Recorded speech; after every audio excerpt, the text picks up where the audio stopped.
Assalamualaikum warahmatullahi wabarakatuh. Selamat pagi buat teman-temanku semua. Di sini saya akan membahas masalah kenaikan harga di Indonesia ya, setiap tahunnya. Sekiranya perayaan di hari-hari besar itu melonjaknya sangat tinggi sekali. Bagaimana hal ini, kenaikan pemerintah tidak menaikkan harga tetapi rakyat bisa menaikkan harga. Ini sangat bahwasanya kalau saya hitung pemerintah bisa kalah dengan rakyatnya seperti itu ya. Kalau menurut pandangan saya,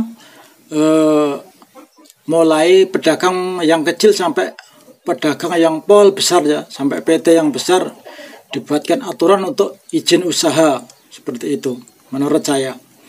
Seperti yang pedagang-pedagang kecil ini yang di sekolahan-sekolahan juga punya izin usaha berdagang seperti itu. Nanti kalau dia mengadakan pelanggaran-pelanggaran, misalnya dagangannya itu mengandung bahan-bahan yang berbahaya, bagaimana diundang-undangkan, nanti bisa dicabut surat izinnya seperti itu.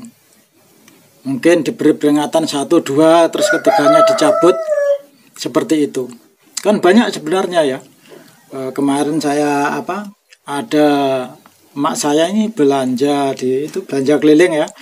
Itu biasanya akan ada bakso. Ada yang rasanya itu sangat kenyal sekali. Saya curiga itu ada semacam dikasih pengental dan pengawet, itu ada itu. Pedagang-pedagang yang kecil-kecil ini kan tidak terkontrol oleh pemerintah ya. Mengontrolnya yaitu memang pedagang sampai pedagang kecil itu dibuatkan surat izin.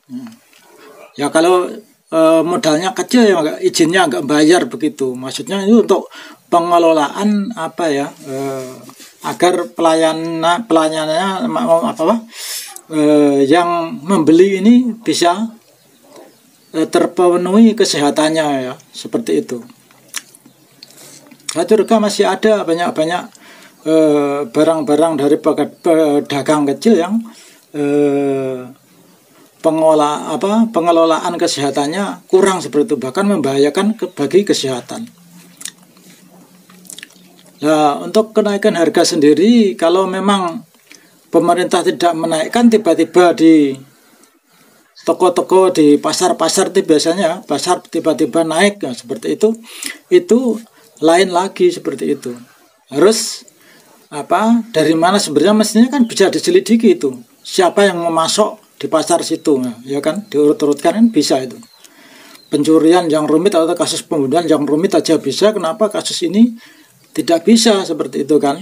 Mestinya kan kalau ada surat-suratnya izin tuh bisa. Nah, kecuali yang kalau memang naiknya kebutuhan misalnya cabai, bawang karena musim, lah itu bisa dimaklumi. Kalau tidak ada seperti itu, kemudian naik seenaknya sendiri ya harus diusut dari mana seperti itu. Jadi untuk dagang-dagang di Indonesia memang harus punya izin. Para pedagang walaupun kecil, besar, menengah, besar punya izin semua. Khususnya yang kecil-kecil ini juga punya izin semua untuk mengontrol itu ya. Efek kesehatan juga seperti itu tadi yang saya utarakan tadi ya, seperti itu. Dan misalnya ada yang barang-barang yang busuk misalnya, ada beberapa kali nih mak saya nih, tapi namanya orang tua di kampung seperti itu ya, tidak bisa membedakan barang-barang yang lama seperti itu. Ketika ayam mungkin 3 kali lebih ya, ayam itu setelah dimasak ya, dimakan itu nggak enak, seperti basi begitu. Walaupun dia ditaruh di di kulkas atau di pendingin yang sangat dingin sekali ya, seperti itu. Kalau dia dibawa keliling sampai 1 hari nggak laku, besok ditaruh di pendingin lagi, besok lagi dibawa keliling nggak laku lagi lah. Itu kan basi, kecuali yang dipendingin terus begitu, nggak dibawa keliling ya kan, itu efeknya akan lagi lah. Pedagang kecil ini tidak tahu hal seperti itu, tidak tahu, taunya ya ditaruh di pendingin begitu. Nah itulah, mungkin semoga video ini bermanfaat. Wassalamualaikum warahmatullahi wabarakatuh.